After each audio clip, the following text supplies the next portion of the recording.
دل میں ہے وہ زبان پر نہیں ہے، جو زبان پہ ہے وہ دل میں نہیں ہے، ایک یہ ہے۔ دوسرا ہوتا ہے منافقت فی العمل، عمل میں منافقت، دل میں ہے کچھ اور ہے اور عمل ہمارا کچھ اور ہے، اس کو کہتے ہیں منافقت فی العمل۔ مسلمانوں کو اللہ کی مدد تب پہنچے گی جب ان دو قسم کی منافقت سے نجات ملے گی، اس سے پہلے خدا کی مدد نہیں آئے گی۔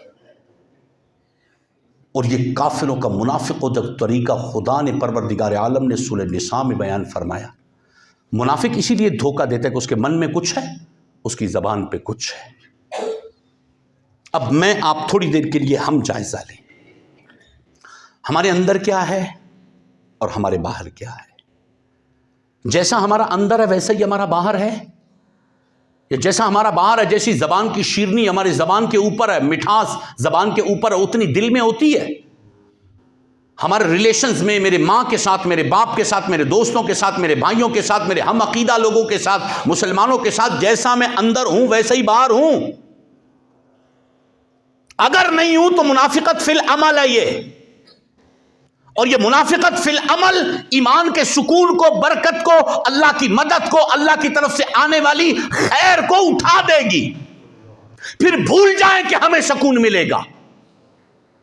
دل میں کچھ اور ہو اور زبان پہ عمل میں کچھ اور۔ میں اپنے بھائی کے ساتھ اس کے سامنے کچھ اور ہوں، اس کے پیٹھ پیچھے کچھ اور ہوں۔ اپنے باس کے سامنے کچھ اور ہوں، اس کے پیٹھ پیچھے کچھ اور ہوں۔ میں اپنے دوستوں میں سامنے تو بڑا میٹھا ہوں اور اندر میرے پلیتی ہے، گندگی ہے، غصہ ہے، منافقت ہے، اور اس سے بھاگنا اور اس کا انتقام کا ایک جذبہ میرے دل میں ہے، لیکن بظاہر میں بہت اچھا ہوتا ہوں۔ اس کو منافقت فی العمل کہتے ہیں۔ اللہ کی مدد نہیں آئے گی، سکون نہیں ملے گا، راحت نہیں ملے گی۔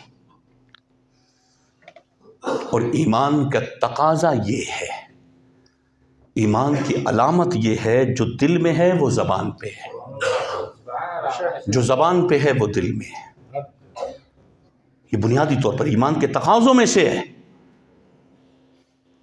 کہ جو دل میں ہے وہ زبان میں ہے۔ دو رنگی نہیں ہے ایمان میں، ایمان میں یک رنگی ہے۔ عمل کے اعتبار سے بھی آگے، عقیدے کے اعتبار سے لے لے، عقائد کے اعتبار سے اندر انبیاء سے بغض، صحابہ سے بغض، اہل بیت سے بغض، اولیاء کرام سے بغض، مصطفیٰ کی طاقتوں سے بغض، مصطفیٰ کے علم سے بغض، مختلف قسم کے یہ لبرل قسم کے اور یہ سیکولر قسم کے لوگوں کے باتیں سن کر، ان کے اسپیچز اور لیکچر سن کے اندر دل کے اندر کچھ الگ پلیتی ہے، اور اتنی جرت نہیں ہے کہ وہ پھر زبان سے نکال بھی سکے۔ ایک زمانہ تھا جب کہا کرتے تھے کہ یار یہ رافضی لوگ، یہ اہل تشیع، یہ رافضی، یہ صحابہ کرام علیہم رضوان کی توہین کرتے ہیں، بے ادبی کرتے ہیں۔ ہمارا ایک بڑا طبقہ تھا جو کہتا تھا نہیں، حقیقت یہی بتاؤں، ہمارا ایک بڑا طبقہ تھا جو کہتا تھا نہیں یار یہ ایسے خامخواہ مولویوں کی لڑائی ہے۔ اور آہستہ آہستہ الفضل ما شہدت بہ الاعداء، فضیلت وہ ہوتی ہے جس کو دشمن بھی مانتا ہے۔ پھر ایک وقت ایسا آیا کہ ان کے ممبروں سے علل اعلان صحابہ کو گالیاں شروع ہو گئی۔ اچھا، ہمارے ایک طبقے، کچھ طبقے کی تو آنکھیں کھلی، لیکن کچھ طبقے کی آنکھیں آج بھی نہیں کھلی۔ بد مذہب، بد عقیدہ لوگ نبی علیہ السلام کی توہین کرتے ہیں، نبی کے اختیارات کے منکر ہیں۔ پہلے کہا جاتا تھا نا ہم نے تو نہیں سنا، اب تو علل اعلان سب کچھ ہو رہا ہے۔ اعتقادات کا فساد تو علل اعلان ہے، علل اعلان ہے فساد عقائد کے اعتبار سے۔ نبی کے علم پر اعتراض ہے، نبی کے میلاد پر اعتراض ہے، نبی کی طاقت پر اعتراض ہے، نبی کی ذات پر اعتراض ہے، نبی کے صحابہ پر اعتراض ہے، نبی کے اہل بیت پر اعتراض ہے۔ کہاں اعتراض نہیں ہے؟ اور جہاں اعتراض ہے وہاں ایمان نہیں ہے۔ یہ کون سی بات ہوئی کہ دل کو مصطفیٰ کریم علیہ السلام کو دل سے ماننا نہیں ہے، اور اس کے بعد نماز بھی پڑھیں گے، روزہ بھی رکھیں گے، تبلیغ بھی کریں گے، یہ ساری چیزیں کریں گے، اور پھر یہ کہوں کہ میں مسلمان ہے؟ نہیں، پہلی بنیاد ہی غلط ہے۔ بنیاد میں ہی مصطفیٰ کو ویسا مانا ہی نہیں ہے جیسا ماننے کا حق تھا۔ صحابہ کرام علیہم رضوان کو ایسا مانا ہی نہیں ہے جیسا ماننے کا حق تھا۔ عمل تو بعد میں آئے گا، عمل، عبادت، روزہ، حج، زکوٰۃ، یہ سارے معاملات یہ بعد کی باتیں، پہلے ایمان ہے۔ اور یہ منافق یہ سمجھتا ہے کہ میں خدا کو دھوکہ دے رہا ہوں۔ پروردگار عالم نے ارشاد فرمایا ان المنافقین یخادعون اللہ، یہ سمجھ رہے ہیں، اپنے گمان میں سمجھ رہے ہیں کہ ہم خدا کو دھوکہ دے رہے ہیں. وَهُوَ خَادِعُهُمْ، یہ رب ان کو ڈھیل دے رہا ہے. کرو، کدھر تک جاؤ گے؟ آخری حد کیا ہے؟ اچھا ایک اور علامت بیان کی، ایک تو یہ کہ خدا کو دھوکہ دیتے ہیں، ایک اور علامت بیان کی ہے تھوڑی سی سخت. وَإِذَا قَامُوا إِلَى الصَّلَاةِ قَامُوا كُسَالَىٰ،